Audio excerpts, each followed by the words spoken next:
Bluff City Media presents the No Bluffin podcast. Stepping up to the microphone are your hosts, Christian Ingram and Evan Hayes. Now, let's get to the show.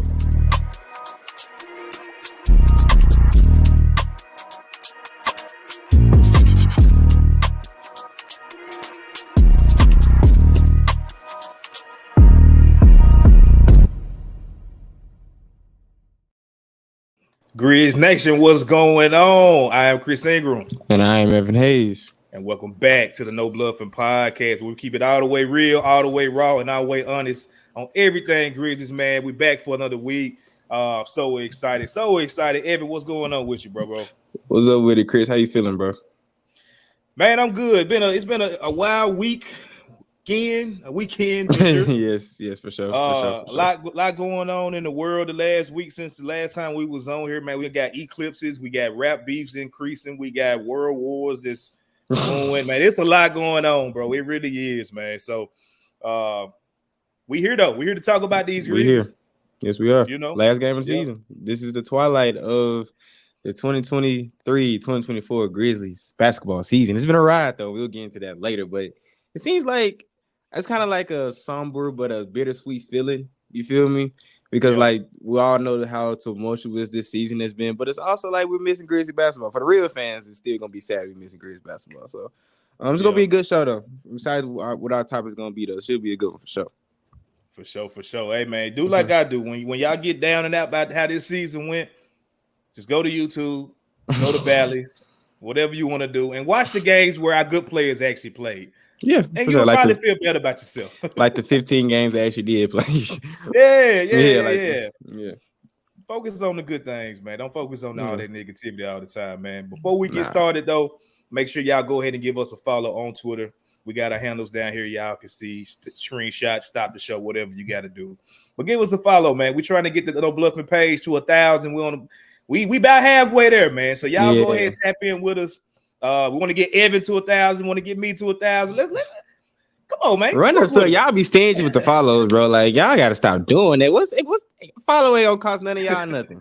It's a free follow. Like, come on, bro. We give y'all this fire content. At least y'all could do. Just give us a follow back. That's the least y'all could do. Come on, bro. Mess with the boys, bro. Come on. Rock with us. Evan. Before we get started, bro, you know I don't be prepping you for nothing with these. He always throwing balls. He always throwing balls at me, bro. Like always throwing like pause. You know what I mean? You know what I mean? Curveballs. You know curveballs. Curveball. You know what I'm trying to say. Anyway, what's up, bro? What's up, man? Man, you know, we music heads, man, and with everything going on, we're gonna talk about that probably a little bit later. But with everything going on, man, I just want to get a feel for you, man, because you do a lot of driving, I do a lot of driving. We always on the road doing stuff like that. Yes, sir. What's your top 3 albums that you got in rotation right now? It could be new stuff, it could be whatever that's in your car. What's in your rotation right now? If I get in the passenger seat of Evan Hayes' car, man, what you putting on that you already been listening to? Don't change it up because I'm in the car. What you been listening to? That is a question. I got to look at the album music for that one.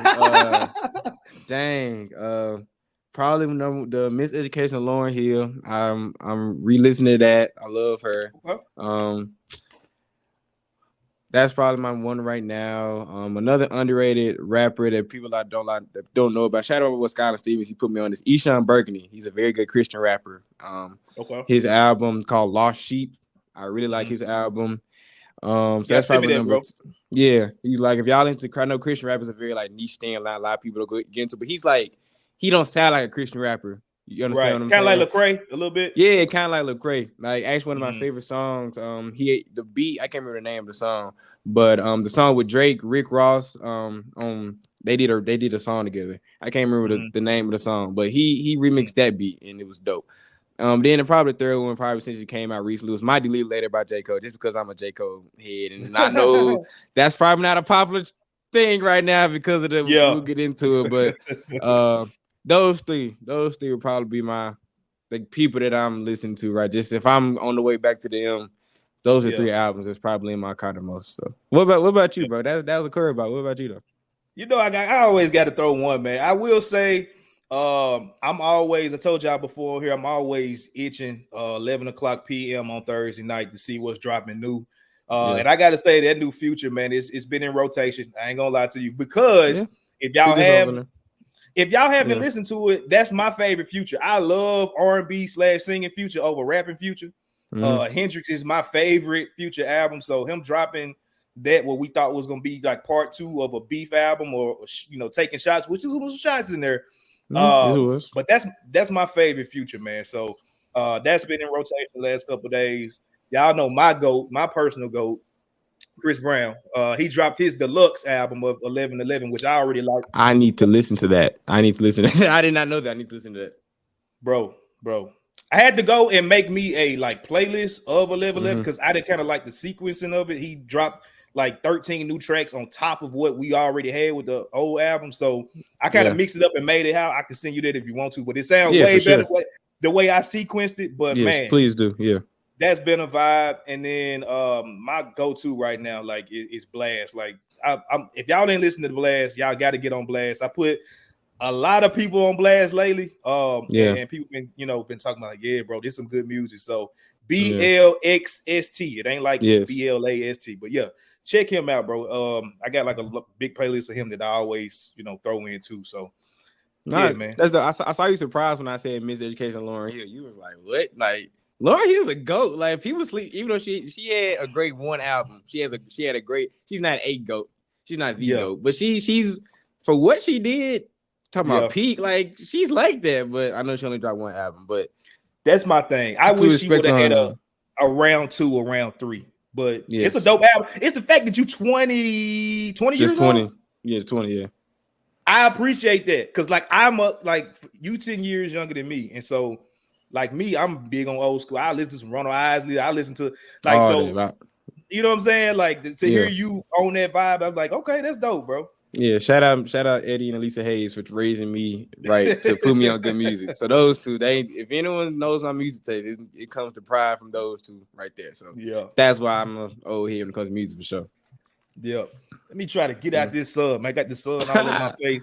I appreciate the sun. It's a beautiful Monday, it is beautiful. Always beautiful. Always beautiful. Always a blessing, man, to be here. But we're gonna go ahead and kick it in the high gear. Y'all know what's coming. Got some topics that we definitely want to chop it up about. So we hit y'all with the No Bluffin news, man. Top it off with the first topic. Memphis is psych. We don't rock with dude. Don't even play like that. We do not rock with dude. We don't rock with dude. Hold on, what Memphis gonna say? We don't trust you. True. I don't. With you, what Big Sean say? You look. That we don't rock with him at all.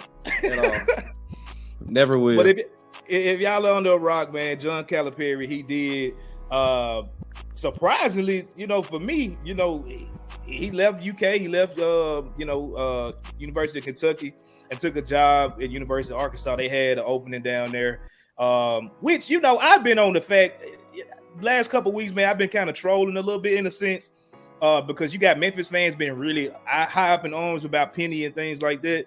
And every time I see some stuff about, University of Kentucky, I've been like, if this was the same situation, I wonder how they feel. And sure enough, they had to run him up out of there. They had to. That's what it was, yeah. He didn't leave. What's your thoughts on that? I don't think he left. I think they had a mutual agreement. Here you go. You had him. That's what they'll do a press release one of these days. Gonna be Kentucky and whatever came a mutual agreement. No, they was like, you recruiting all these players and you ain't winning nothing. So we had to get mad. So I feel like it's overdue, honestly.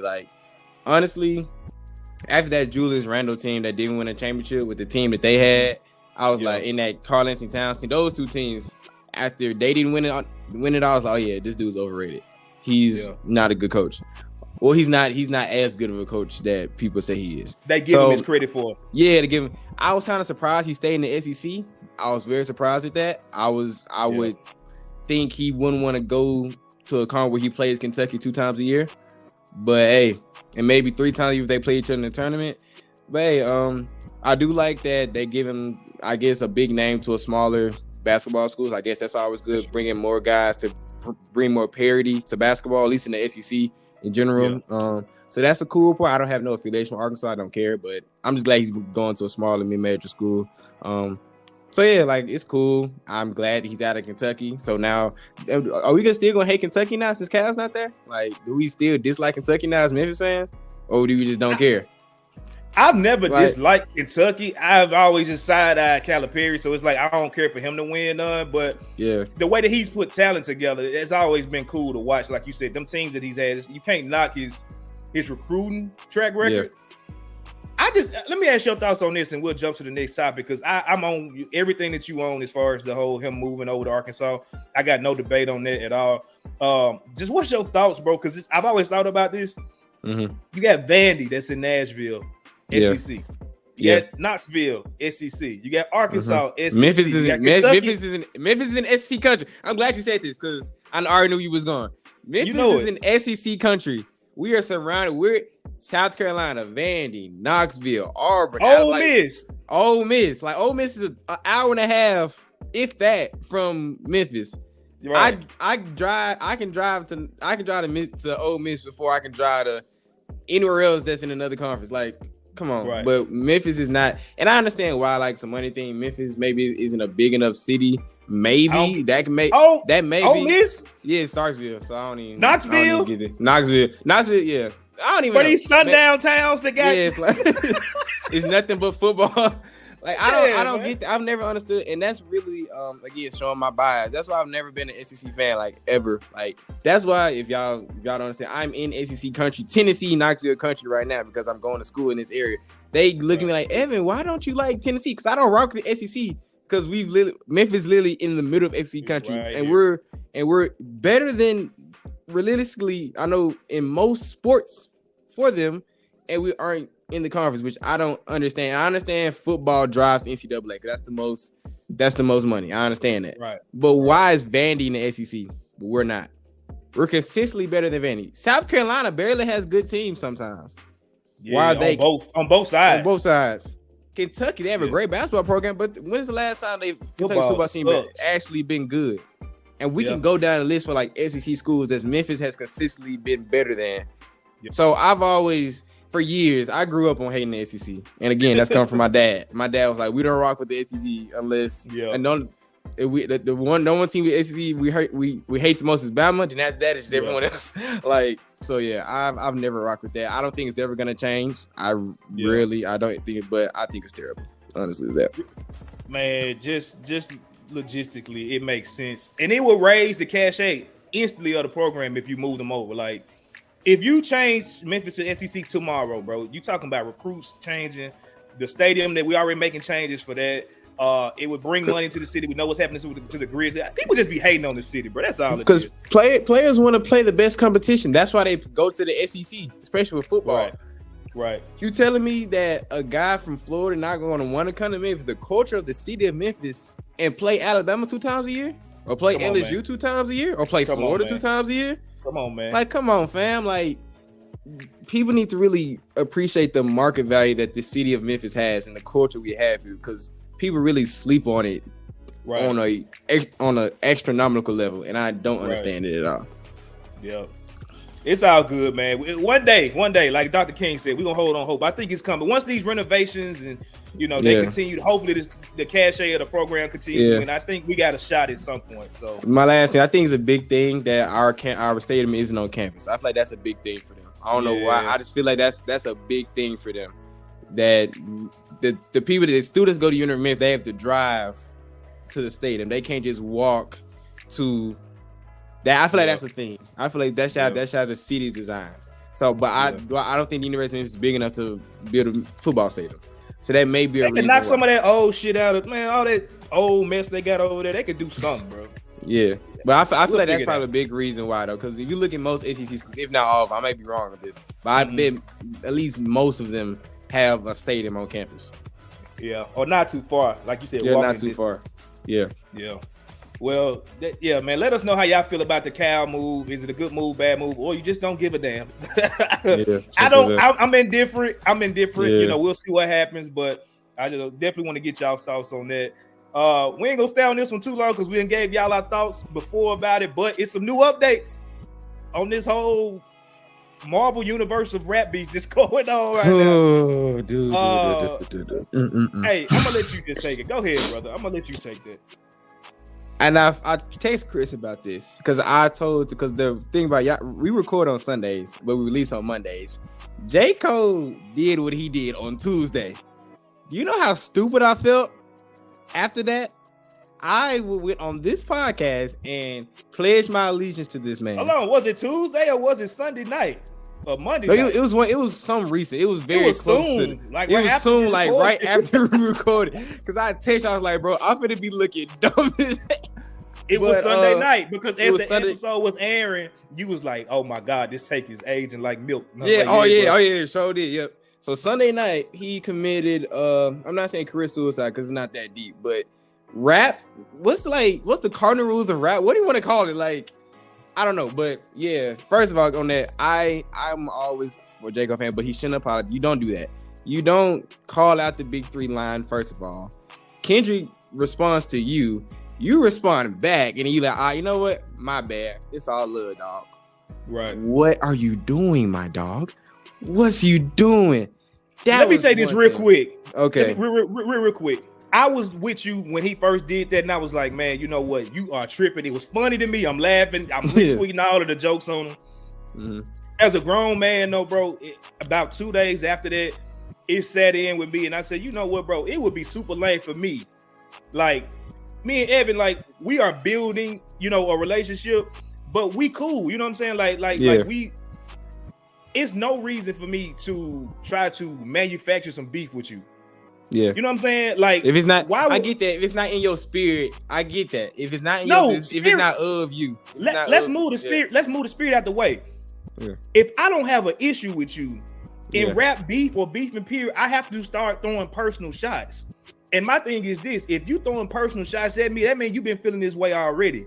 And that just, to me, like, you can say it's competition or we playing. Like me, if we hooping or something, and I say, all right, bro, I'm finna bust your ass or something like that. All right, cool. We talking crap. But to start throwing personal shots, to me, that takes something left, and it's hard for me to come back from it as a friend. You know what I'm saying? So I ain't mad at Cole to say, you know what, bro, what I did was lame because I actually do got a relationship with this guy and I'm cool with him.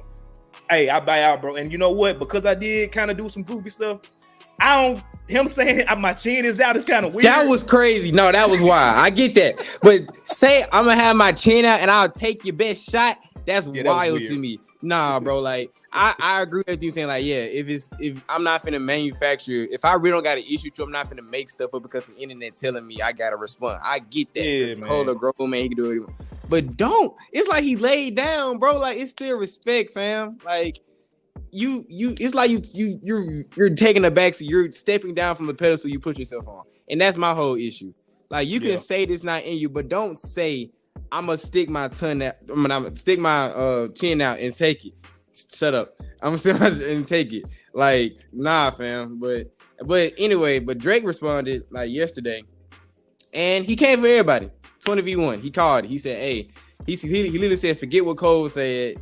Right. That album was still lame. He came for Future. He came for The Weeknd. Right. He came for John Morant, which I thought was super weird. I was like, what did 12 do?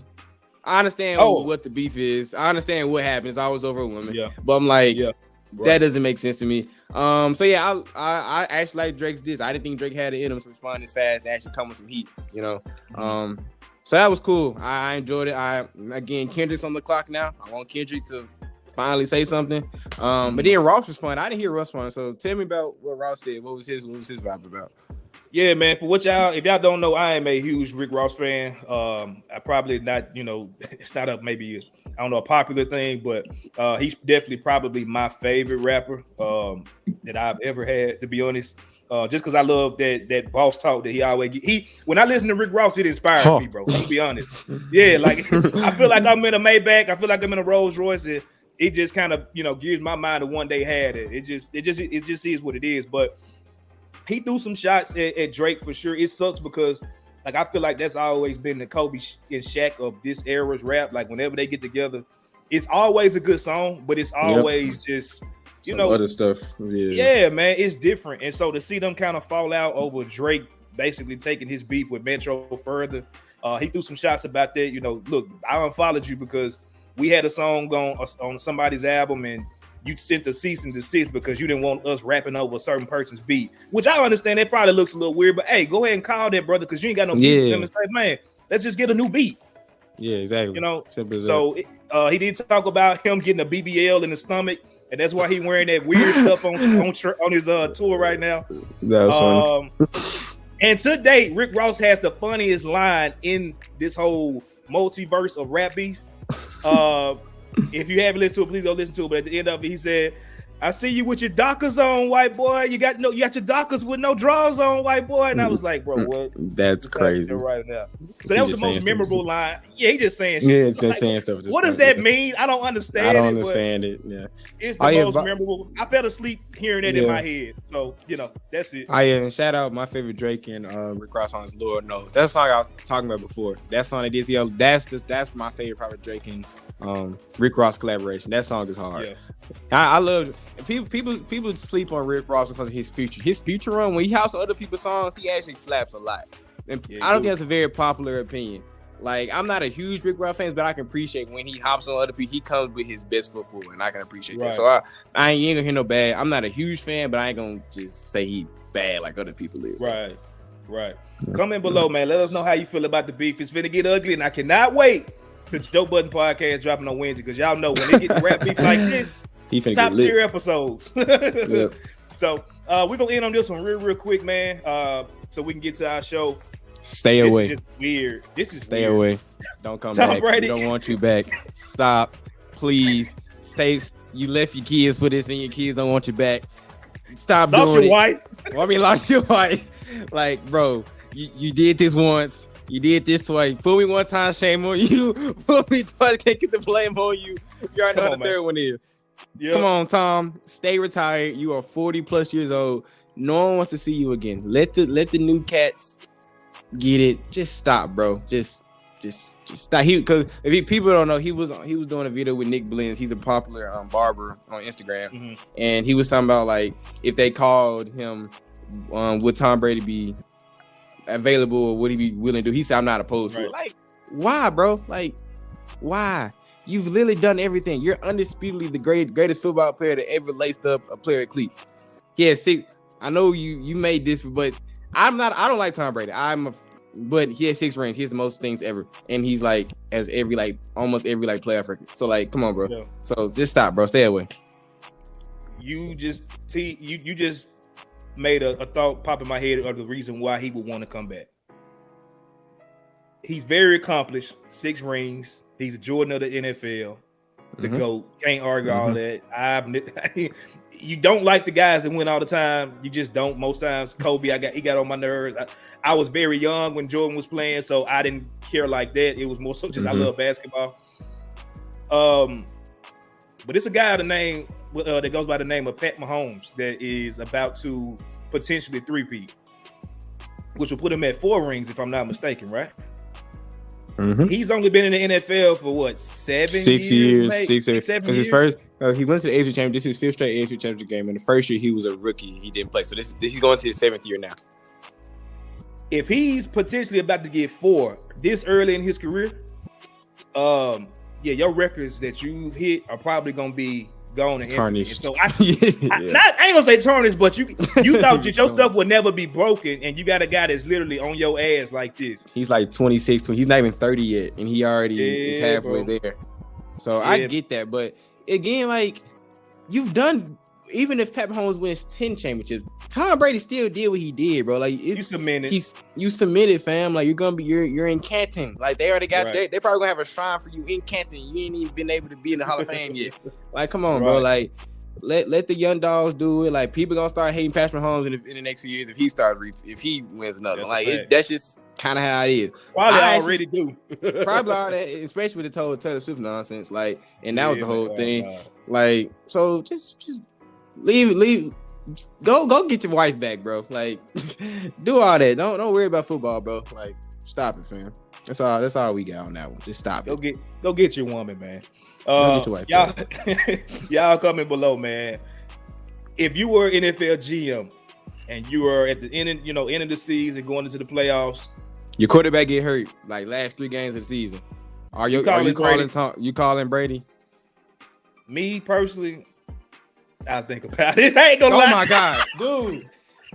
No, it's you the problem. It's your fault.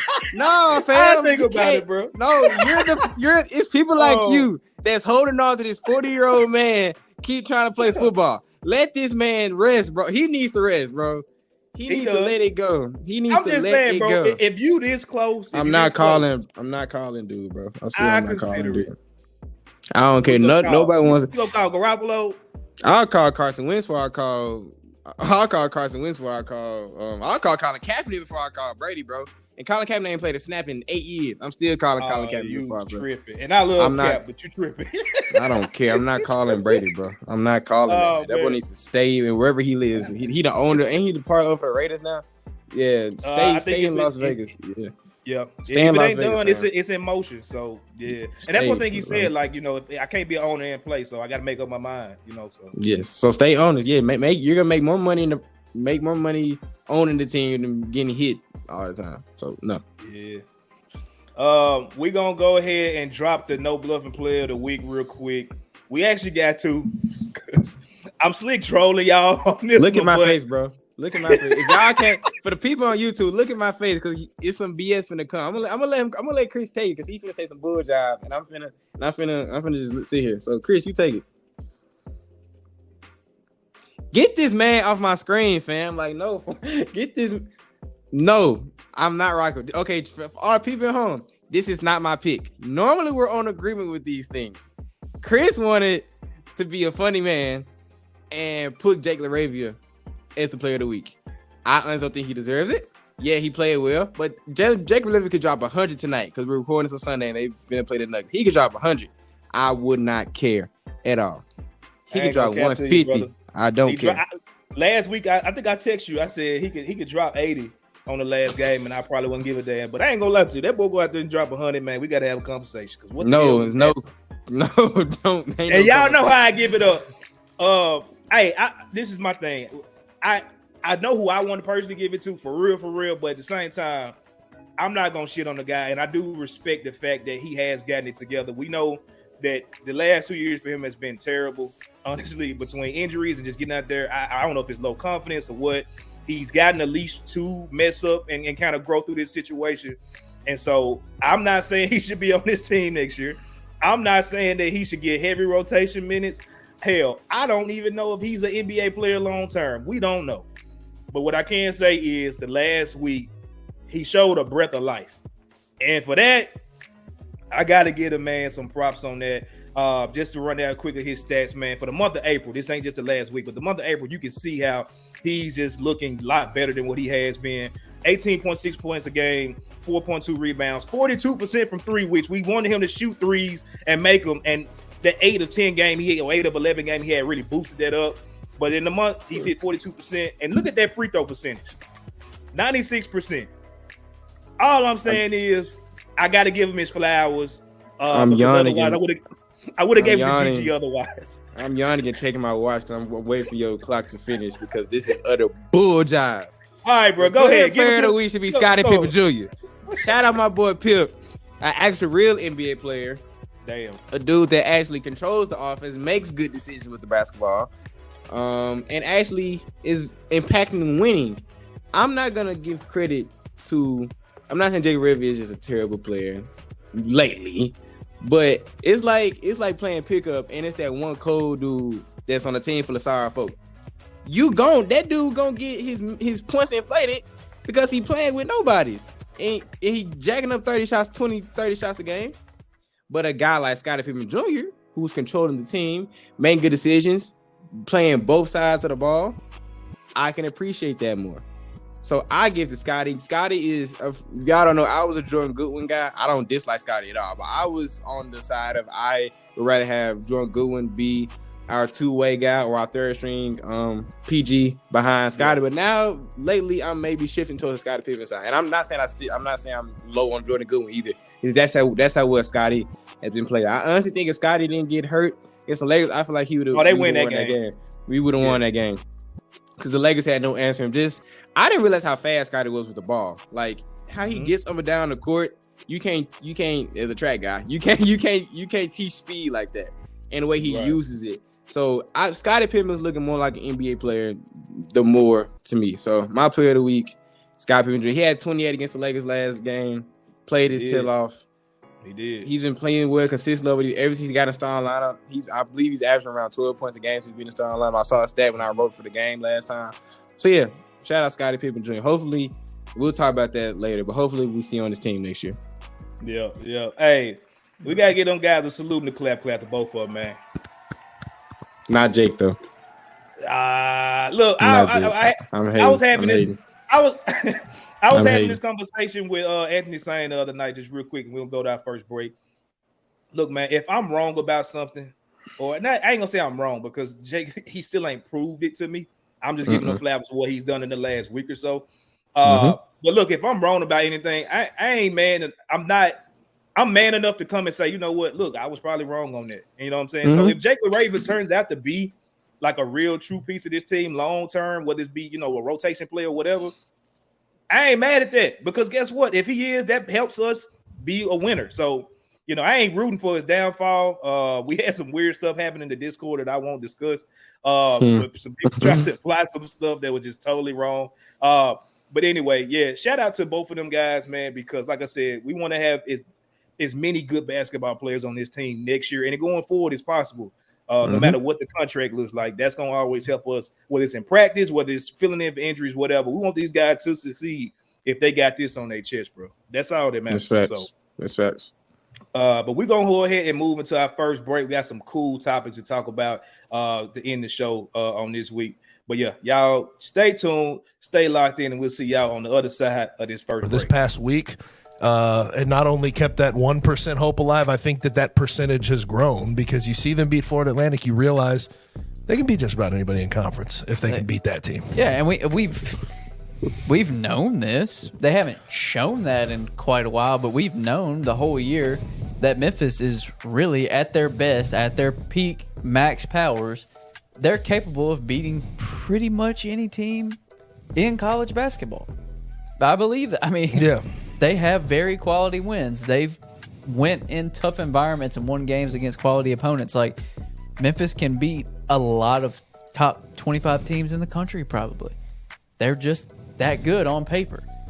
But for whatever reason, they only show up at certain times. Tune in to On the Bluff with Christian Fowler and Gabe Kuhn every Tuesday at 12 p.m. on the Bluff City Media YouTube channel.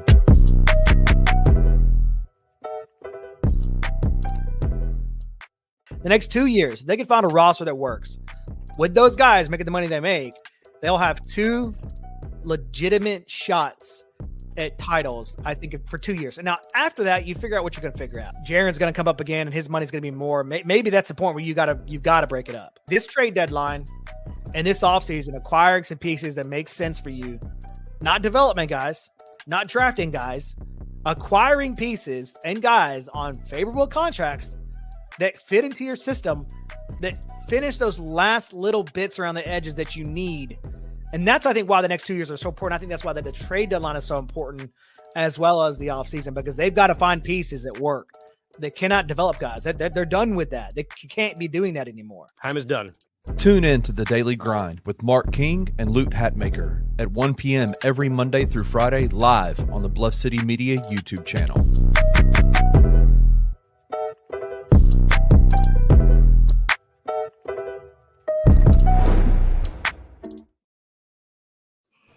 We back. Welcome back to the No Bluffin podcast, man. Stop right now. Go ahead and give us a follow. Like I said, we on a campaign to get all 3 of these pages to 1,000 followers, man. So y'all definitely rock with us. We appreciate your support on all of that. Funny, I was listening to the Daily Grind, that part of the commercial. They was talking about how development is over. Man, I was telling y'all that stuff last summer. That development was over. Like, if people was arguing up and down. Yeah, like what are we waiting on? Like, we got 1 more year, we got 2 more years. Man, look, them dudes. We win now. Yeah, now, fam. We couldn't predict the injuries. Obviously, it wouldn't have mattered who you had. But anyway, yeah, I'm excited for next season for sure. So yeah, y'all go ahead and give us a follow. We appreciate all the support on that. As we talked about, man, the season's over. Season's done. No more Grizzly basketball games. It feels gross because it's April. We don't. The regular season don't start till October. What is we ain't happening? used to this. So I'm gonna just let you rock, man. Just your thoughts on the season, both impressions, depressions, how you felt about it, things you love, things you didn't love. Just overall, let's wrap this season up with a bow, bro. How'd you feel about it? This was probably, like, on paper, one of the worst Grizzlies seasons of all time, but as a fan, I feel like one of my favorite seasons of all time. And that may not be a very popular take, because a lot of people, at least people that I talk to, compare this to the 15-16 season, and when everyone was hurt and we set the initial record of guys playing. But those two seasons had completely different vibes. That was at the end of the Core 4 era. Like, the front, I was trying to hold on to the Core 4 era, and everybody knew the writing was on the wall, but we still wanted to give one last hurrah the season after that. But it was just a bad luck season, man. It's bad luck. That's all I can sum it up to. I love, of course, the development of the surprise of GG and Vince. Those are the two bright sides of the season. In his limited time, I liked what I saw from the new age Core 4. Like, if you know what I'm saying, with Smart and 12, Dez and Tripp, those four together, I feel like that's a championship core right there. Because the few games they played together, that was some of the best Grizzlies basketball I've seen. Like, not just this season, just of all time, like Grizzlies history. So I love that. Those are my positives, just especially those 9 games Ja was there. The energy on the team, bro, it was just, I've never felt, even me not being in Memphis, I've never replicated like the energy. It was different those 9 games Ja was back. Yeah, man. It was different. That's the best way I can say it. So I enjoyed that high. I'll savor that high that I was at. So that's the positive. Of course, the negatives. First 25 games are rough. First 25 games are very rough. I don't think anyone really expected us to be that bad the first 25. We was like, okay, maybe we'll go like maybe 500 or maybe like, 12 and 13, maybe 10. But we was first few games were kind of rough. So that was kind of rough. When Ja came back, it was cool. Then everybody and everything with the crap after that Lakers game, and it was like, okay, now we are where we are. Not kind of accepting what we got. But even like the last, like when it was maybe 30 games, I still wasn't even mad. I was still enjoying watching the game. Like, I didn't like some of the things I saw out of Jenkins. Especially when Adam Jenkins is crazy. What you mean? Like, I said out of Jenkins. Oh, like, I thought you said Adam Jenkins. I said that. No. I just give him nicknames. I was like, damn. My bad. That's my bad. Of Jenkins. No, you good. Like, I didn't like some of the things I saw with Jenkins, like some of the rotation and sets. Because I feel like you really question. I feel like you really see the talents of a coach when you don't have your best guys. What do you do with that when you don't have your best guys? So it was sometimes I didn't like some of the things he went to, especially when Gigi and Jaren was kind of going. I don't feel like he went to them sometimes. I didn't really like his rotations a lot. But I also just like the vibe of the team when everybody was, even the guys on the bench. Like, it just seems like I enjoy people being happy, and it seems like when everybody was back and everybody was hurt, they still enjoyed being around each other. Like, just seeing 12 on the bench, seeing Dez and Smart just coaching the young guys up. It was enjoyable to watch, man. So I still give this season as a positive. I think going into the offseason, everybody being healthy and having a clean slate is probably the best thing this team needed. We kind of got out of the spotlight a little bit because I feel like that was an underrated thing that for the past few see we in the spotlight a lot. It comes part of it because of our doing. I can admit that. But just getting out of the spotlight, and next year we just gonna go out and roll the ball down hoop. I feel like that's the best way to win next year, which I feel like that's the goal next year is to win a championship, or at the worst, make it to the conference finals. At the absolute worst, make it to the conference finals. So getting out the spotlight a little bit, everybody come back healthy, make a move or two in the offseason. I feel like it's probably the best thing that's gonna happen. A blessing in disguise, as you would say. So that's what I would dim this season up as a blessing in disguise. That's probably the best way I could sum it up. What about you, man? Yeah, man, I can't remember where I first heard it at, but I look at it really like it was a slingshot season. It was god awful to sit through a lot of it, bro. Especially in the beginning. You had, like you talked about, you had the injuries. You had all this other stuff going on. I still hold Taylor Jenkins, accountable for that first stretch though. First 25. Because the thing about it is that when you don't have your best player, that's when it's time for you to earn your money. That's when you supposed to lean into whatever bag that you got to put the players on the floor that you have in the best position. And through that, we did have Jaren Jackson, we did have Desmond Bain, and I know I got Keith Parrish over there at Fast Break Breakfast. He got a lot of heat for just throwing a stat out, which was, I think them guys, when they played together, they went like 1-14 or something like that on the season. But context matters. If you were watching those games in the beginning, we were in all of those games. If you look at it was like the first Denver Nuggets game that we played, you would have thought that we was going to get our ass beat, and they was in that game late, and it was just certain things that we were losing late in games, bro. And like I said, when you put your players in the best position, like that's how, to me personally, you can test a coach's feel for the game. And that's always been a knock for me. I don't know if it's because he hadn't, he's never played ball before or whatever, but he don't have feel for in moments. And anybody that watches, whether you are a Taylor Jenkins apologist or a Taylor Jenkins critiquer like myself, we all can agree that his feel for the game needs to be better if he's going to be here long term. And so, I don't get on those two guys for that too much, because you can only do what you put in position to do. But you do got to take a little bit of accountability as well. They are max guys. We're paying max money to. They do have to take, shoulder to load a little bit much when they brother not there with them. So that was, a rocky time. But again, I did see promising things. We talked about a couple weeks ago. Like you just stated, like when them guys were together, you could see the vision. And, I hear people say, Marcus Smart don't need to start at the 3 next year. I'm not going to argue with you on that, because I understand that it is a little weird that you got two guys on your wing, 6'3". One of them's people say Desmond Bain 6'4". I'm going to give him 6'5", 6'6", probably with the right shoes on. I don't know. I think his arms just definitely make him look shorter than what he is. I don't know. But that's definitely not ideal when you're just talking about size-wise, what your wing looks like starting. But at the end of the day, man, like, they need to figure that situation out. But rotations, when you're playing these guys in key moments, I think if they just come together this offseason and say, man, the NBA fan base, people just got us jacked all the way up. The media, everybody, y'all got us jacked up. We know the talent that we got.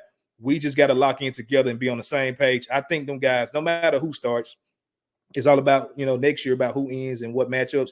I think we got a memorable season coming. I don't know where they end up, because, again, y'all know my biggest concern is. We'll talk about that later on in the show, who got the most pressure going into next year. But overall, like you said, even through all the losing, man, it's been bright spots. I love Gigi and Vince's development. Scotty coming in was a bright spot. You had some crazy little moments here and there that we don't got to talk about. But overall, to wrap it all up with a bow, man, I just, I'm excited for next year more than anything. Probably the most excited I've ever been. I even called. Well, I reached out. It was the weirdest thing. I reached out to it's a group chat to me saying Kenny Stubblefield, Daniel Greer, and Perry Shockey we have, and texting them like, hey, man, y'all got a season ticket rep. They gave me some info, and I sat on it for like 2-3 days.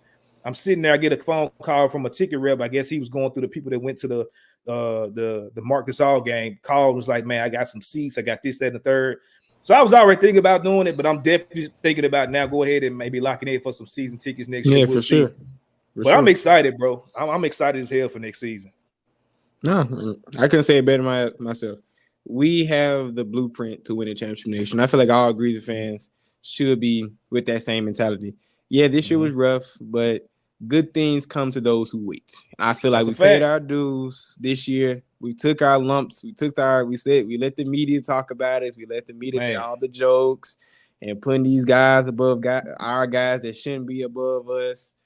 Saying HJ better than Ja, saying Anthony Edwards better than Ja, saying Desmond Bain not a top 5 shooting guard, saying Tripp not a top 5 power forward, yada yada yada yada. Everybody call he's there for the main guy, but I ain't gonna talk about it. It was a good season. Like it was a enjoyable season. Let me say that. Not good as in record, but I feel like I enjoyed Grizzlies basketball this year, bro. Like real talk. It was a good season. I can be happy as what I saw this year. Because it's never gonna happen again, bro. Nah. If health is on our side, I don't see us having another season like this for at least another 10 years, honestly. Well, you gotta think I don't think it's ever no. Statistically, it's never been a season like this. And I was tripping out. I think it's Bleacher Report or maybe it was the NBA page was tweeting out like, "Oh, the Grizzlies are down 13 players." It's like, bro, where y'all been the whole season? No season, like this been going on. This ain't nothing new to us. Like we been playing with 8 guys, 9 guys the whole season. Like this the ain't whole nothing new year. Folks late to the party. Like we know this, bro. Like it's okay. We know this. They've been so focused on the Lakers. I seen something that said, "Oh, the Lakers they without key pieces," and I was like, "Bro, we're out our whole team." And it took LeBron dropping 38 and AD dropping 35, and the refs making a BS call. And we also played an extra minute. If y'all didn't see that, it was an error in the third quarter. We played an extra minute of the game. That was kind of weird. But all that to be Gigi Jackson, Scottie Pippen Jr., and the Memphis Hustle. Nah, fam, you can't tell me. And Ja even said it himself. Wait till I suit up next year. If y'all don't catch, Ja said that to LeBron afterwards. The team, no, if you saw a screenshot of how everybody on that bench was looking at LeBron when they said, "We finna take your lunch, man. We finna eat you for lunch next year." Like, come on, man. It's over. And that's the whole like, NBA. That's like the look, because LeBron was showing. I'm a LeBron fan. I'm not trying to get on LeBron. But when he made that reverse, like the vibe on the bench, like, wait till next year. We finna kick your ass, bro. Like, yep. So like, we finna wax your stuff, bro. Like, wait up. Like, just wait. Talk soon, as they say. Talk soon. That's all I gotta say. Talk soon. 100%. I can't wait, man. It's gonna be a ride for sure. The biggest thing, I'm just ready for this offseason too. Like, I think it's gonna be an exciting time. I know we got some. Man, we got some end of season awards that we can kind of talk about as well. So we don't want to get too deep on this part. But yeah, all in all, it is what it is, bro. It is what it is. So, y'all comment below, let us know, what was your favorite moment or moments. If you got multiple of the season, drop them down in the comment below. We definitely want to hear from you because it was, it was through it all. It still was some bright spots. So we want to hear what yours in particular was for sure. We're gonna get into one last break because this is gonna be a little bit long. I believe this last topic, but we're gonna do some end of season awards. I'm excited to do this. Just kind of break it down. Give these players giving players their flowers. One of these topics may not be a flower, but we'll see. take it how you take it. Yeah. But I'm excited to get to that topic here on the other side of the break. So we got one more break coming for y'all. Y'all stay tuned, stay locked in with us, and we'll be right back. And we say all this, and now there's already talk. They haven't even done the 12 team. And Kenny, they're already talking about expanding it to 14 in 2026. I'm down for every bit of it. I am too. Expand it. Keep going. Kenny, have you seen what the proposal is for the expanded to 14? 3 guaranteed SEC, 3 guaranteed Big 10. That's 6. 2 ACC, 2 Big 12. So now you're at 10, and then 1 G5. Representative with 3 at large. Top 2. It's going to be that way anyway. Is it? I mean, it's going to be that way anyway. So why not? Yeah, likely. I don't mind it if it gets the SEC, the Big 10, the Big 12, all those power conferences on board. Do it. Why not? As long as we still get a shot. Yeah, I think as long as any G5 still has a chance, right? Tune in to Tigers Untapped with TJ Willis and Trey Lasley every Wednesday at 3 p.m. on the Bluff City Media YouTube channel.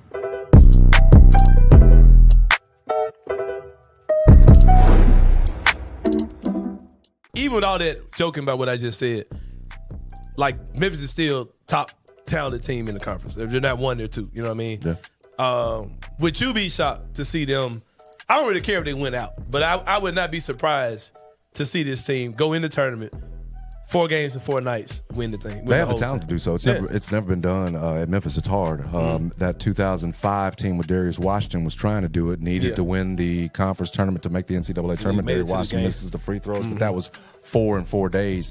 You've got this situation now. Yeah, Memphis is talented enough. There's no question about it, but especially when you consider the fact that there's a good chance, it feels like Malcolm Dandridge not going to play against East Carolina. If you don't have him the rest of the season, it does leave you extremely thin in the front court. And so making this run running the table the rest of the regular season, winning what we think probably going to be 4 games in 4 days. You're going to probably have to do it with about like 6 guys. Yeah. Tune in to the Anthony Sane Show Wednesdays and Fridays at 12 p.m. weekly on the Bluff City Media YouTube channel.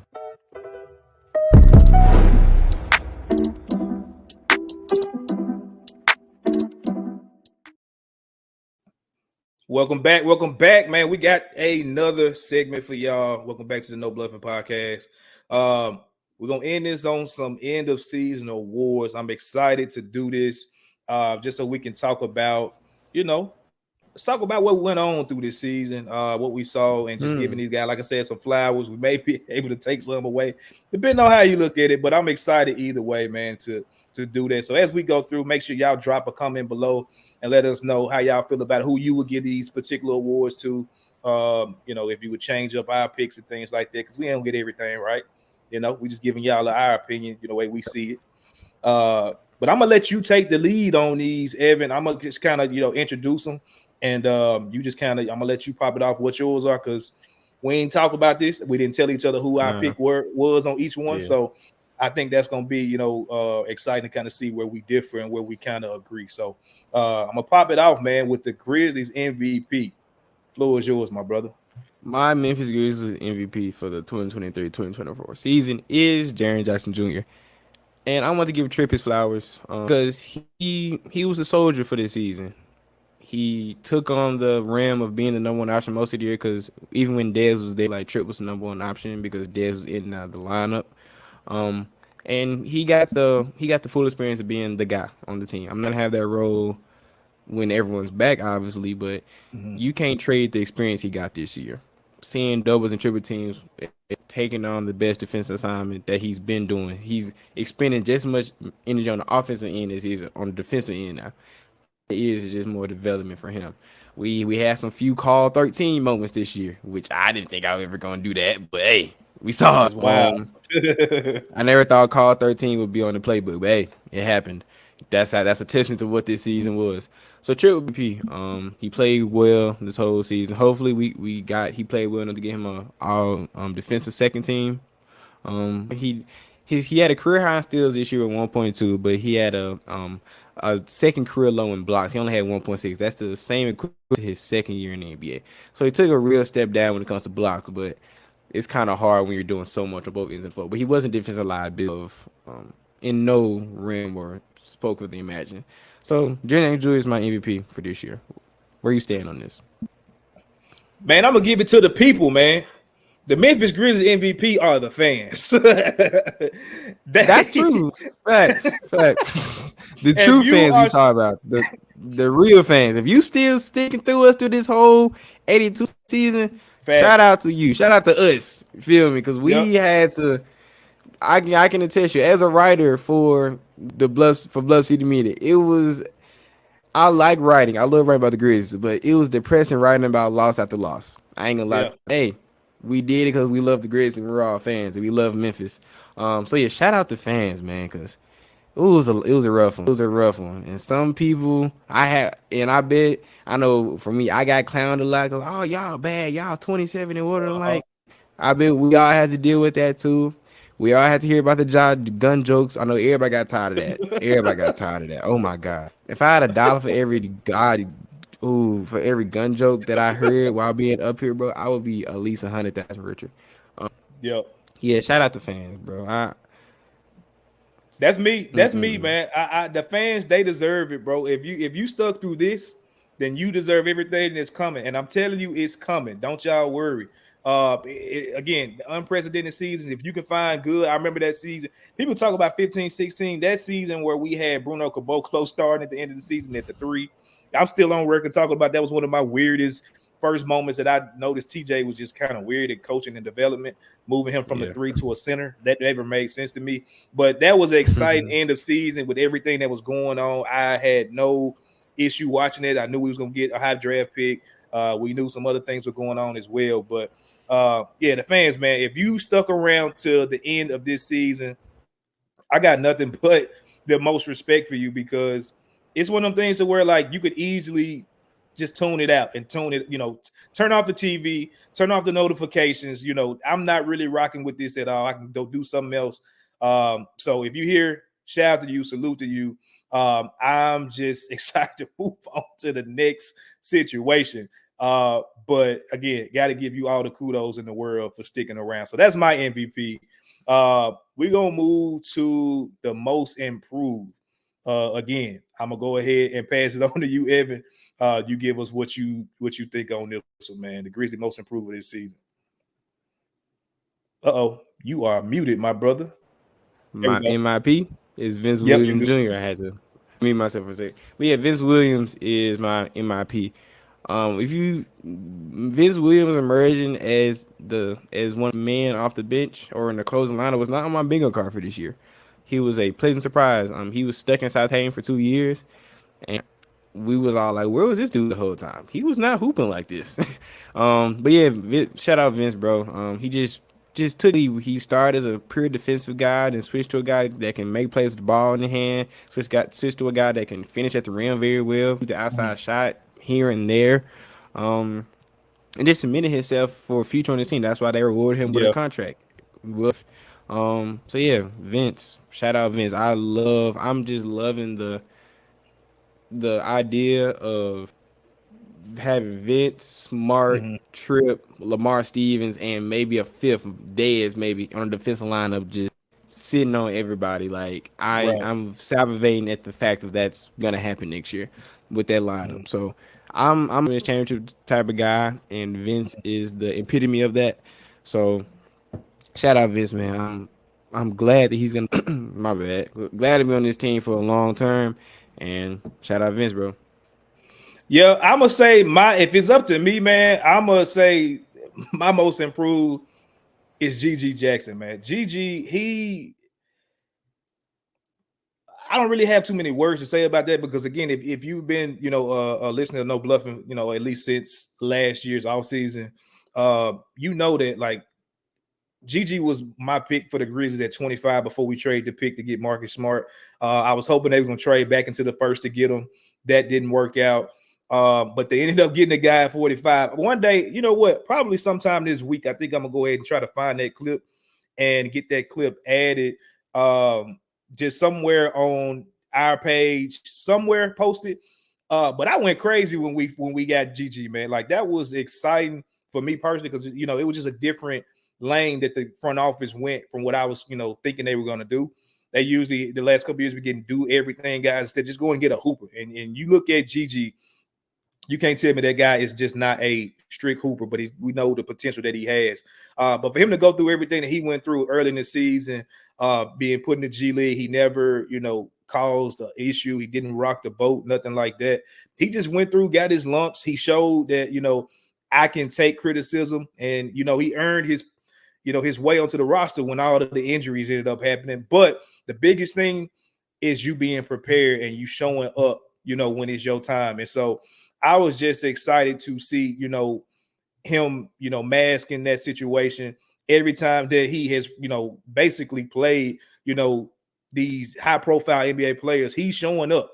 We had a quick space the other day on Twitter before the game, probably about, I think it was like 1:30. We was on there for about 2 hours just chopping it up about, Grizzlies basketball. But before the game, man, I said, look, he playing the Lakers, he playing LeBron. This dude probably finna go for 30 or 40 points. And then I kid you not, go back and look at this box score. He definitely hit a 30 piece. I just know when he's playing better players, he's gonna show up and show out. And them the kind of guys that I want, bro. I don't want guys that's gonna shrink in the moment. Like I want guys that's, when the pressure is on, when the lights is on brightest, I want a guy that's gonna show up. And he has proved that every big matchup that he's had.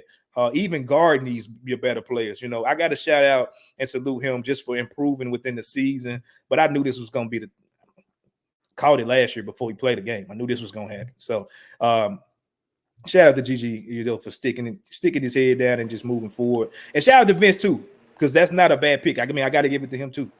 Yeah, for sure. I like the point you said. GG rises to the occasion every time. That's just a ball. This is a gamer, as you would say. Mm-hmm. He is not scared for any matchup he's got. Every time he's played LeBron, he is asked for that matchup, and he is reached the occasion swimmingly.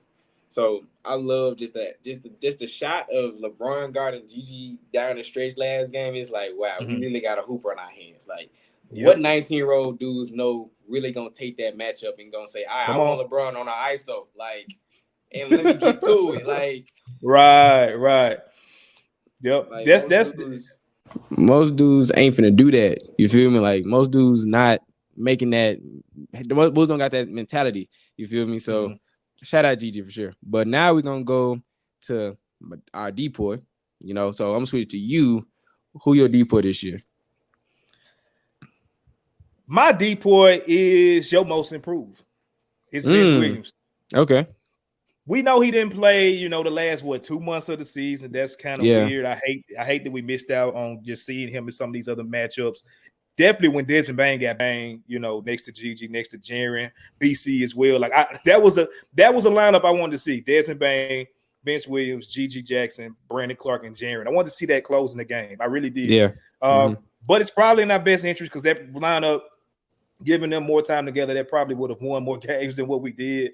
Yeah. So it's all good. I ain't mad at that. But yeah, my DPOY is definitely Vince, bro. From the time that he started getting minutes, he made it his duty to go guard every single team's best player in the game. If they had multiple best players, he was going to the hot hand and shutting it down, making it hard for him. We know that iconic moment that he had when he put his finger up at CJ McCollum. That was really the start of his villain story, I feel like. Yeah, his villain arc started with that. So now it's the first game Ja was back too. So that was the vibe on that game was ridiculous, bro. Man, so yeah, him just guarding all them players, I was like, okay, we got us one. I don't know if he's gonna start. I don't know if he's gonna be the sixth man. I don't know what his role is gonna be. I'm on record. I think he needs to be that Swiss Army knife, that Andre Iguodala-esque type of player for the Warriors that came in and did everything. Because he showed this year that he can facilitate, he can play defense, he can hit, corner threes, all of that stuff. But defensively, him locking up on these best players, that's gonna be needed, And so I got to give it to him, man, because like I said, every night he was doing it at a high level, but he was also going, he wasn't just saving it on defense, kind of like Tony Allen would. Tony Allen, we wasn't trusting him to do nothing offensively. This dude was locking up, and the more and more that you gave him as far as responsibility, he was accepting that on the offensive end as well. And that's hard to do, bro. I mean, it's really hard to do. So salute to Vince. That's my DPOY of the year for the Grizzlies. Who you got? I actually agree with you. I had Vince getting 2 awards. I had him getting MIP and DPOY. But my runner was Lamar Stevens. Because I just love Lamar. I love Lamar. When Vince went down, I was like, dang, who we gonna have to be that step in that role? And Lamar Stevens stepped in that role and took the 10 tones down and ran with it. I'm not saying he's as good as Vince Williams, but he did his best Vince Williams impression. Like he guarded some of the best players. He took on a matchup every night, and also he did sting on the offensive end also. He rebounded very well for a guy his size. Great positioning on rebound. He used his body very well, which I think is a very underrated skill, especially defensive players. He's a big brawly type of guy, and he uses his body very well on defensive end. Like, he doesn't let guys push him around. He doesn't let guys get to their spot. So, Vince, but just to differ you a little bit, I'm going to give my run-up to Lamar just because those two guys together, especially on the floor together, a few times they were on the floor together, it was hard for the offense really to do anything because they were they were switching everything. They were swarming. They was adding a lot of active hands, So, yeah, besides Vince, my DPOY would definitely be Lamar Stevens. And hopefully, and I want him to be on the team next year, without a doubt. Gotta be. You got to find a way to get him. I know a consolidation is coming at some point. It has to, just because we got to make some moves. But the result of that consolidation, I hope that opens up a spot for him because he's one of them guys. I had this conversation all the time. He's not a starter on this team. He's not in your normal 10-man rotation. I don't think so, unless you got to because of injury. I think he's the perfect 11th man. Yeah, he's the guy like a Christian Braun type for the Nuggets, like Christian Braun. He comes in, he just does his thing for maybe 5 to 15 minutes a game. That's what Lamar Stevens is going to be next year, and just wreak havoc. Yeah, that's what he's and when somebody's injured, you slide him in, as you can see, and he can produce. Whether it's go get you a bucket, go stop somebody. I need him again. This is why this is really important for him to be on the team next year for me personally, because I love his leadership, on the locker room that people always talk about, just having him there. I need him to get with Jerry because his lower body strength, when you're talking about using your body to defend and stand people up and things like that, whatever he's doing to get that, I need Jerry to focus on that because Jerry's lower body strength is very terrible. Like, it's bad. He gets moved on his spot a lot. A lot of people push him around, especially in the interior a lot. Whatever Lamar probably squatting like 385 or something, probably like that. I don't know, something crazy like that. They need to get in the weight room together this summer so they can both be down there holding down the paint. Yep. Shout out to him. No, man. Definitely give us a comment below on who your DPOY is for the season. Next up, we got the favorite 10-day player of the season, man. We had a lot of them. My favorite 10-day was Jalen Noel for sure. Jalen Noel. I really wish we could have kept him. I was very sad. When we let him go, we didn't resign him. Because we signed the 2 10-day contracts and we couldn't sign for the season. Because when I was on Sane Show, that's when he was playing very well. He couldn't shoot a lick, but he knows how to score the ball. He knew how to score the ball. And some guy, if you're just a professional scorer, he's a professional scorer. And he was not allowed to be on defense either. So Jalen Noel is the one. So yeah, shout out Jalen Noel. I hope he finds a home somewhere. I don't think he got signed anywhere else this season. I may be wrong on that, but I'm pretty sure he didn't get another home. But I hope next year he finds a home. Maybe he finds his way on the hustle next year. That would be a good thing. Just have him on a hustle next year. Just at least keep him inside the building. So my favorite 10-day was Jalen Noel. Shout out Jalen Noel.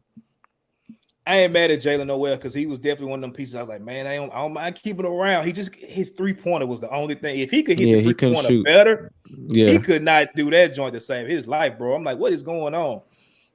My favorite is definitely probably, I talked about him a little bit in the space the other day, like joking about him, but if I had to pick one, probably it would be Deke Giroux. I hate calling a man Deke. Like, that's just weird to me. Freaky Deke, like, that's weird. But he one of them dudes just got a little wiggle to his game. He can create a little bit for himself and others. He can play a little bit of combo guard. And I think the more experience that guy gets on the NBA floor, the better he'll be. He played great in the G League. So, that's why he earned that. It's just kind of hard. You can't really put him over, I think Jordan Goodwin, Scottie Pippen, Trey Jemison is to be determined. I don't think you can add him on a 2-way over those guys just because they fit better. It's playing role players or whatever. Yeah. But if I had to, just most entertaining, overall skill set and him just being around, I definitely liked having Deke Giroux for sure. So I ain't mad at him maybe getting some run next year. Hopefully we ain't got to use nobody on no 10-day. I'm gonna be honest. I'm over 10 days, bro. Yeah, for sure. I can get a 10-day if that's the case. Sure. Let me hoop. That's what let me get a 10-day. Let me hoop. I can sit on the bench and give you some 5 minutes a game too. Let me do that.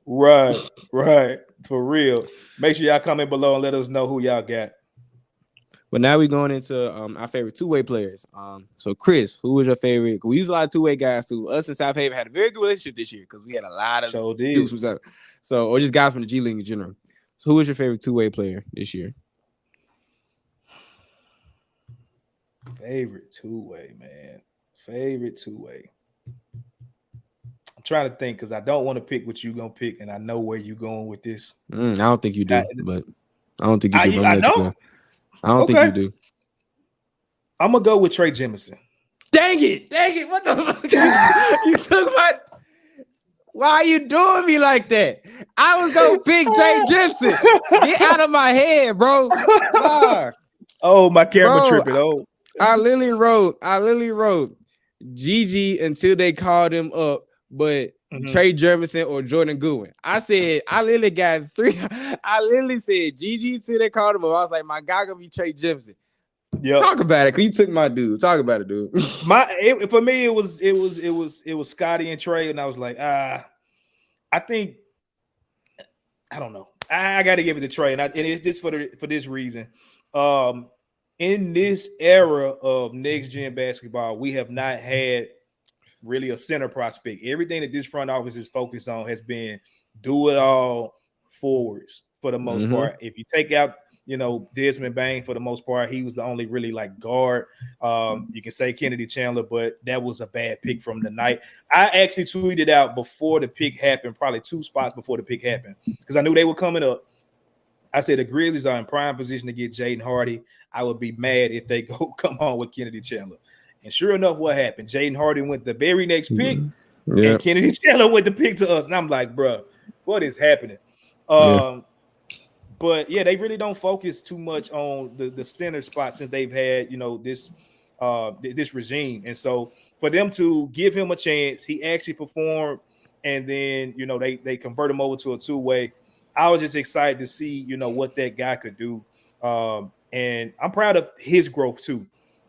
He's one of them guys, if you keep him on a two-way next year as well, which I don't know how that's going to work with the draft. It may be a better center prospect, but depending on what they do in the summer, as far as just, reshaping his roster, I ain't mad if he's the 15th man next year on the actual roster. You can give him a really low contract for long term, see what he can do, maybe non-guaranteed if you have to, and you go from there. So who you got for your favorite two-way? Well, it was Trey Jemison, but I'm gonna shout out Joe Goodwin just for this one. I'm gonna speak on Trey Jemison. Trey Jemison he reminds me of that guy on a high school team that he that football player, big as hell. He rebounded great, could play great defense, but he couldn't finish in the whole season. You trying to work so he can learn how to finish or dunk the ball. That's how Trey Jemison reminds me of, and that's why I love him so much, because he plays so hard, and he would rebound and bang with the best bigs in the league. He has no fear. He'll flex on you. He'll talk crap to you, like all that. So shout out Trey Jemison. But yeah, Jordan Goodwin, again, just a guy that can hoop, bro. Just like a veteran guy. I think he's 25. He played a lot of years in college, played a few years in the league. That's a guy you can just say he's played basketball for a long time. And you can't trade those type of guys in the league. He had a very high basketball IQ. He picked his spots. He wasn't trying to do too much. He just let the game come to him. And those type of games, I feel like you can plug on any team in the league and they can play. And those type of guys that I feel like I value a lot in the league. Jordan Goodwin was definitely my favorite two-way guy. I don't know who will be on his team next year, because I feel like the front office going to lean towards Scotty, and that's not a bad pick at all. But I would love to see him at least in South Haven, just being in the building. I think that just improves the culture of the team. And just having guys like that that's been here for a little bit, create some camaraderie. Because the guys already saying they like each other. Why not keep them here so they can play in South Haven? If emergency contact, if we need them, hey, call up. You already been here for a year already. And come on, if we need, hopefully you don't need them, but if you need, it's good to have them rather you don't have them. If we got to use our emergency contact next year, boy, I don't know if I can take it no more. Chris may tap out. Chris may tap out. Good God. All right, we're going to move on to the most likely not to be on the opening night roster. That is what we're going to move to now. For me personally, it's so many different things that, different ways I can go with this one. But I'll say this, and I kind of was feeling this way already about this particular player because he's on a team option. And, I've had my diatribes or whatever about Luke Kennard, in the past, how, just at that number that we paying him. Now, if he was at, the contract of John Conchar, maybe you're talking about having him up a little bit more on a different style contract, maybe, anywhere from the 8 to 10 range, then, maybe we can, talk about keeping him long term. But for me personally, at that $14 million number, it's just really hard for me to, I guess, what's the word that I'm looking for? I'm losing my words, to justify that we can't fill another spot, with that contract. And so it did come out in Chris Harrington's article on I want to say it was late Friday, early Saturday, that it was making his rounds, at least on social media. And he talked about how, due to his injury history, which we talked about before, due to him being kind of a one, his play style with this team and what he brings being a little limited, that it may be the writing on the wall that we don't see him back next year. And what I did like is that they did talk, well, at least in his article, he talked about how, their focus going into next season is going to be the big three: Jaren, Ja, Bane, and then Marcus Smart. Now, people saw that and they're like, oh, damn, they're going to start him. Me personally, I don't believe that guarantees that Marcus Smart is going to start. That's just my personal opinion, but it does mean that they do value what he brings to this team on and off the court. So I was happy to see that. But if I had to pick one, man, like I said, I've been on this since a couple months now. It's Luke Kennard. And then, like I said, Chris Harris's article, shout out to him. If y'all didn't read that, go read that. I think that just kind of almost confirms that we may see that money be used elsewhere because we do have a glaring hole, which is center. And if I got to pick a guy that's not really playing too much throughout the season and it's a one-trick pony for the most part, or feel a big major need that we have, I'm gonna feel the need that we have. So, who do you got for who's gonna not be on the roster? I see what you're saying about Luke, and I'm on the fence about it because yes, you can find shooters everywhere. You can find a guy that can shoot everywhere, but the reality of the situation, we don't have that guy. So we have to maneuver. It's like we was talking about before, like these guys, but how we gonna get him? Like we have to try to do another move in the offseason, additional moves to get another shooter, which we can't do it. But I'd rather just have one on the roster already. But my guy is Zaire Williams. I'm ready for Zaire, and even when we first picked Zaire, I wasn't too happy about the pick. It's just they've tried to find their archetype for a long time, and it hasn't worked a lot with a lot of different guys. And Zaire was another one of those Kevin Durant archetypes when they thought it was going to be a certain guy that can be long and score at all three levels, and he just hasn't panned out. He only plays with it, and if your whole success is predicated on another player, I can't have you on my team. Yeah, just simple as that. I feel like he's also other guys on the team has made him expendable. G.G. Jackson has made him expendable. Lamar Stevens has made him expendable. I'm not gonna talk about Dez and Bain and Marcus Smart and all of them. It's Williams. That's I don't know why my brain just farted for a second. It's Williams. That's 5 guys right there that's made him expendable. I'm sorry. Like if guys are coming, I said if you look back at my tweet when G.G. first started playing with, I was like, Zaire Williams shaking his boots right now because a guy that's younger than you, 2 years younger than you, playing your position. Come on, bro. Like, the writing's on the wall. Hopefully he finds a home somewhere else. I wasn't too happy when he first got here. If you can only shoot and catch lobs, you can only do that inconsistently, I can't have you here, man. It's just simple as that. If those your own, like you said with Luke, Zaire at least Zaire's a 2-trick pony. At least he maybe catches and he does good pregame dances with Ja. He'll handshake. But bro. So my most likely not to be here is Zaire, and I still feel like he still has a little bit of value. So I feel like whatever trade we make, if we make a trade, I feel like he'll be in that package because he's still young and he still has a little bit of upside. Because on paper, it's the eye test. Yeah. He's 6'8". He may be taller than that. 6'8", 6'9", long, and he was highly ranked and he scored all 3 levels. So I feel like he's not gonna be the centerpiece of a trade, but I feel like he's gonna be a good additional guy that we can throw into a package to really get something together if we do end up trading him. So that's my guy. Unfortunately, Zaire, Ja gotta find a new guy to do a handshake with because Zaire, he ain't gonna be here next year. Maybe you and Gigi can get a. Maybe you and Gigi, that's the dude now. That's your wing for the future. So maybe you and Gigi can get a handshake now instead of you and Zaire. Y'all can obviously get them together. You and because y'all both from South Carolina anyway. Was Gigi from South Carolina? Yeah, they both from South Carolina. Yeah, y'all both from South Carolina anyway. Y'all handshake going on. You can call Gigi your little brother now because I know that's what they call each other and all that. Right, so You got Gigi. You and he's like, you don't gotta be sad. You got it now. Right. You good. So Zaire is gonna have throw you a quick douche real quick. All right, so we got 2 more, man. 2 more. Yes, most likely to take a leap next year. It's easy for me. You ain't got to guess too hard. It's G.G. Jackson. I ain't gonna spend on it too long. We on the same page on that one.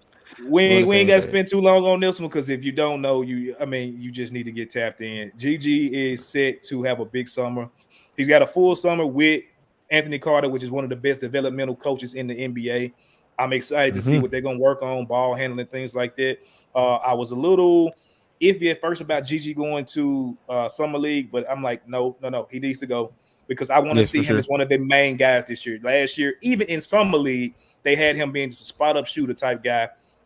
until they needed him to just kind of move a little bit, show a little few flashes of, he had some, pretty good games here and there. But no. I want him going into this summer league being the main guy, not just working on playmaking. I think that's just a dumb thing. Like, everybody's not going to be a playmaker, passing. He does need to get better at it, but we know that his role is going to be to score points and then a lot of times guard the team's biggest or best wing on the other side when he's in that starting role. And so that's what I want to see him focus on. I don't care about him playmaking. You go score the basketball, defend, make plays, and I'm happy and excited that. And y'all going to see, especially if they had a conversation with Marcus Smart about being the sixth man coming off the bench next year. You put him in that starting lineup next to them guys, Jaren, Bane, Ja, and a starting center, man.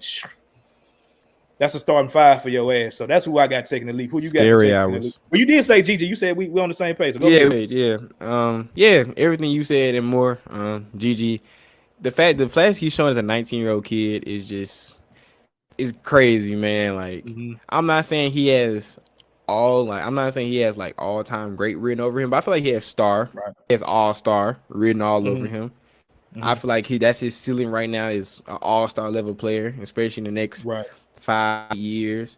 So, and like, bro, he's going ahead of a LeBron James, a 19-year-old rookie. What do you think he's gonna do with the whole offseason? He know he's gonna be like, he is. Y'all understand when it comes to random basketball player or just any athlete in general.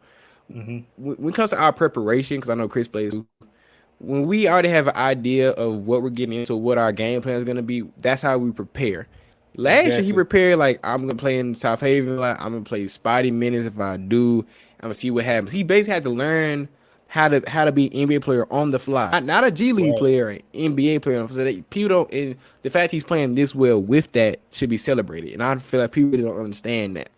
But now going into this offseason, he has a full offseason knowing I'm gonna be a rotation guy on this team. I'm either gonna start, be one of the first guys off the bench. That's cemented. That's gonna happen. It should be, and I know what our answer gonna be on the last, so we're gonna talk about that in the next question. But he knows what he's going into, and like you said, a full year under Anthony.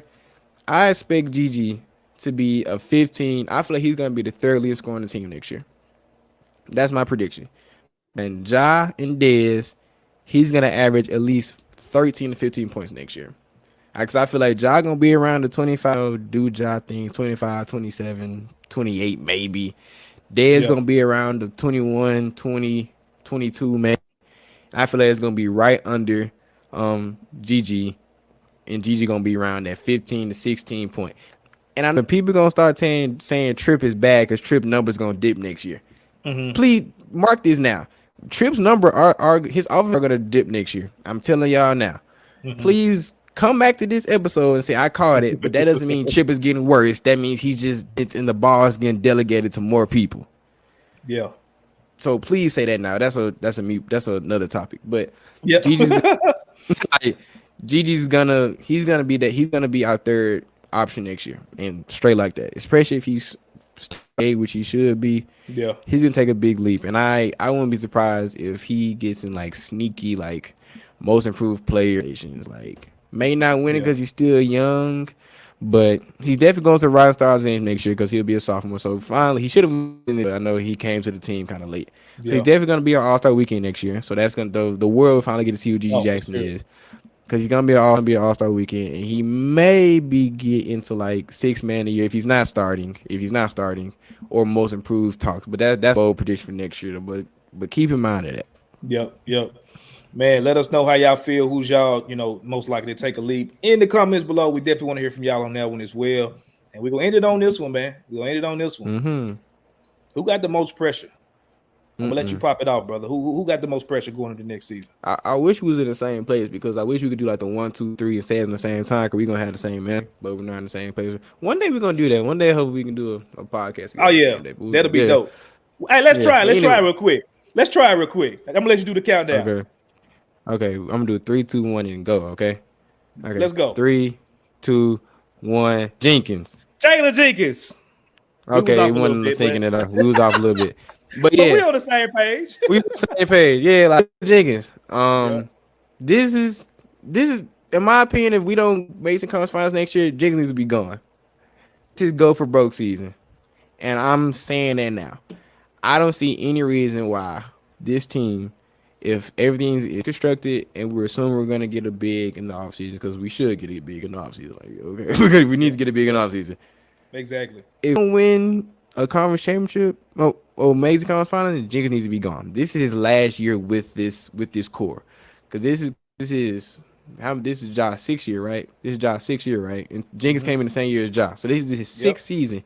So you telling me in 6 you can't make it to one conference finals with an all NBA player on your team and 2 all-stars, maybe 3 borderliners on the team, because Desmond Bain, he's gonna be an all-star conversation next year. So we tell you with an all NBA player, a most improved player, 2 defensive players, and 3 all-stars, and you can't make it to conference finals, there's nothing you can't tell me anything else, bro. With that core on, we're not mentioning Gigi, we're not mentioning Vince, we're not mentioning Lamar Stevens, we're not Brandon Clark. Right. Just with the people that I just named right there, with the 4 guys that we have, the core 4, and you can't, bro. This Jenkins needs to lock in this year. I hope he realized the magnitude of this moment. I'm not saying like I should be saying he should fear for his job. Whatever way Kleiman needs to say, you got 1 year, he needs to say that. That is that. This your last year, bro. This year you had a pass this year because everybody got hurt. So we give you a pass this year. But this your last year, family. It's your last year, TJ.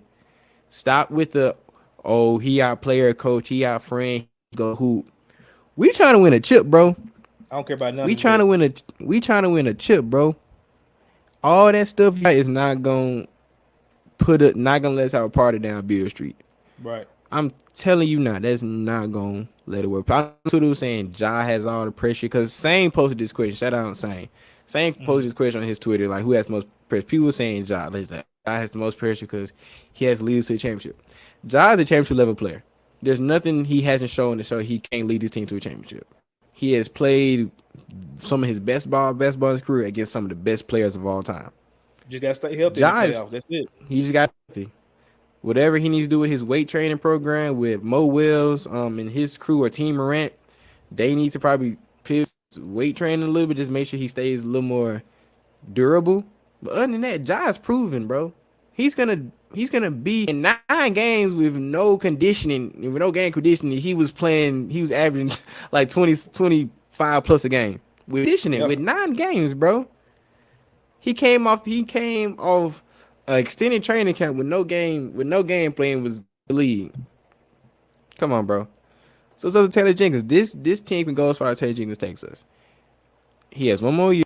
If we don't win the conference final this year, or if we even get to the All-Star break and we're not a top 3 seed in the West, be gone. And that's what I'm saying now. I don't know how you feel about that, but if we're at the All-Star break and he's not a top 3 seed in the West, he needs to be out of here. I don't. This my thing, man. Like, I'm not even making it to the All-Star break if he ain't shown that he's got his shit together. For the last couple, Sean Coleman, we go back on this all the time, back and forth on this, and he provided it's a true stat. Like, it usually takes Jenkins 2 to 3 months to get his defense right. They don't turn to a top defensive team until January. If you know you've been doing this for the last 3 years, if he doesn't go into year 6 fixing that shit by maybe a couple of weeks, then we can just go on, like, what are you doing? Because if your defense is terrible for that long, we already know he's not the best offensive guru at all. I can't even say the best. He's not an offensive guru at all. You brought in Patrick St. Stevens or St. Andrews to fix that, and I haven't seen much different at all. It's still Jerry go get a bucket while Jai's out. It's key things I need to see early on. And this is my first time saying this, but I don't even give him a full year next year, honestly. If he doesn't show that through a full offseason, you'll have your team. BC's back. Ja will be back. Everybody's healthy. Nobody, Lord willing, knocking on wood, because we are recording before this last game comes on. But as long as GG comes out fine, Jake, I hope you all right, but you are injury prone as is. So, it is what it is. But if you have your core guys, a full off season to lock in, you implement whatever offensive sets, you implement whatever defensive sets. You got Marcus Smart, the leader. giving his input on the way that this direction, the direction that this team needs to go. It's no excuse for you, bro. I don't want to see 2-3 months. That makes no sense. You have a proven track record that your defense sucks. Fix it. You have a proven track record that your offense is ass. Fix it. And if you have if you got your group and it's not working, we saw Adrian Griffin lose his job because of probably off the court things. But he lost his job very, very quick. And them guys were top in the East when it happened. You gave it to Doc Rivers and it went to shit. Like, he was a good coach no matter what you want to say. He had them guys prepared and in position. I don't care about them liking Jenkins no more. I heard Mike Conley say at the ceremony, though, I don't know if Lionel could coach this in today's NBA. So what, bro? Like, y'all got to get out y'all feelings. I know y'all make a lot of money, but if y'all want to win, it's going to be some uncomfortable conversations that need to happen no matter who's at the helm. And so, yeah, man, if he can't get it done, I'm saying before the All-Star break, you gotta have it. You're giving him like January, basically. Or like, December. I'll let him make it through Christmas. I don't want to spoil your Christmas. So you got after Christmas, basically the New Year. If you're not showing improvement in year 6 to fix what you got going on with the team that we're gonna have next year, bro, bye, bro. I'm sick of giving you excuses, but we want to point at the players all the time. Like, the players, they have accountability too. Don't get me wrong. Ja got to get a jump shot. Ja got to get to back to that point guard moniker that we know he got it in him. I told y'all, like, I want him to take over late in the fourth, but set his guys up and make cool and cool plays throughout the game. But I need him to close. Dez needs to get more in the mid range and get to the foul line more. Jaren, you got to get better. Lower body strength, positioning. You got to stop flopping and falling. You seeing what it's doing to Embiid. He's injured and just got back to like a week ago. I need you to get smarter on the offensive and defensive end as well. We can go down the line, bro, of what the players got to work on, but it's up to the coach to put them in the best position. And if this dude is not doing it, bro, why are we even arguing about this? Oh, well, he's done. We'll give him kudos for this. All right, I'll give him his kudos, but bro, kudos don't win championships. I'm sorry. Thanks. Get out your feelings. Like, I want to win I say it all the time. This is what matters to me, not who the name on the back of the jerseys or who's the name next to the head coach subject. I don't care about none of that. Like, I want Memphis to win a chip, bro. And if you ain't getting it done, bye. Simple. And guess what? If he wins a chip, I will bring my ass back on this show and say, salute me. Jenkins, you prove me wrong. Yeah. I don't care. Don't bother me. So, all right. Bad, bro. Like, no, you straight. Now you put a cap on it, bro. If Jenkins don't, I give him to All-Star break. You say to Jenkins, I ain't finna push you on that. Jenkins get out here sooner the better. Sure. I ain't gonna hit none of me. But like, Jenkins he should feel the weight because the NBA hasn't woke up yet to what's coming out of Memphis next year. Like, it's storm brewing, and it's looking like some Beale Street Bears finna come and wreak some havoc next year.